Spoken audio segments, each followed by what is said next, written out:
Have you ever felt, I don't know, a little lost on the journey of life? Well, today we're grabbing a map.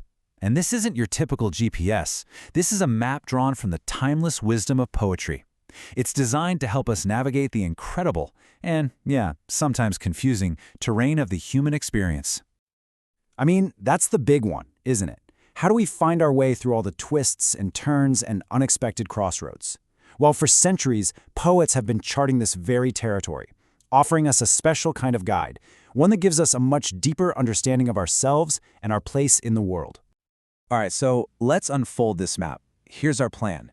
We're going to start at the beginning of the road, then trace the stages of life woven together, explore the choices that define us, journey into our inner worlds, and finally, see what this whole poetic map really reveals. Okay, so every great journey has a starting point. And for us, it's that incredible, exhilarating moment when the world feels wide open, just buzzing with endless possibilities and the raw promise of adventure. Walt Whitman just absolutely nails this feeling. His open road isn't just a road, it's this powerful metaphor for a life of self-reliance, Unburdened by what society expects or by needing a bunch of stuff. It's all about facing the unknown not with fear, but with a totally open heart, ready for anything. So, from the wide open road, we now turn to, well, the loom of life. The poet Sarojini Naidu gives us this beautiful and really profound metaphor for life stages, seeing it all through the simple, ancient craft of weaving. In her poem, Indian Weavers, the threads on the loom are just like the threads of our own lives.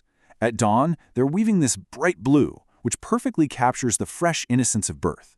Then, at midday, you see these vibrant purples and greens, representing all the passions and responsibilities of adulthood. And as night falls, a solemn white shroud reminds us that death isn't something to be feared, but a peaceful, inevitable part of life's beautiful tapestry. So as we journey through this woven life, we all, inevitably, face crossroads. And the paths we choose, they don't just shape our character. As some poets suggest, they can actually determine our destiny. The ballad The Inchcape Rock is just this classic tale of good versus evil. Look at these two figures.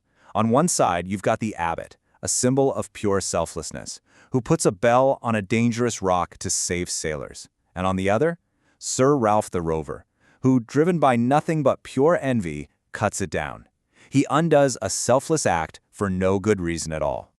And here's the payoff. You guessed it. Years later, Sir Ralph gets caught in a storm and crashes on that very same rock.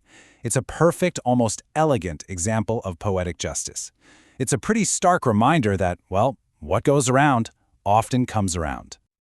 Okay, so moving from that big, dramatic tale of good and evil, the poet Edgar Guest brings the moral question right into our living rooms with one simple, powerful question. It challenges us to think about our own choices, not in some legendary way, but in our simple, everyday actions. Guest's poem kind of suggests that tomorrow isn't a guarantee. It's something we earn with what we do today. Did you offer a kind word? Did you help someone who was struggling? It's this gentle but firm nudge to remember that the true value of our day is really measured by the good we put out into the world. And this brings us to the very real results of our values. In his poem Money, William H. Davies shares this raw, personal truth. Being rich brought him tons of friends, but they were all fake. There was no real joy. It was only when he was poor that he discovered true happiness, the kind you find in genuine relationships and, a light heart. All right, so from the crossroads of choice, we now venture into the vast landscape of our inner worlds. Here, the poets are our guides through the complex and often contradictory terrain of our own emotions and personal experiences. Lord Byron completely redefines beauty here. For him, it's not about what you see on the surface.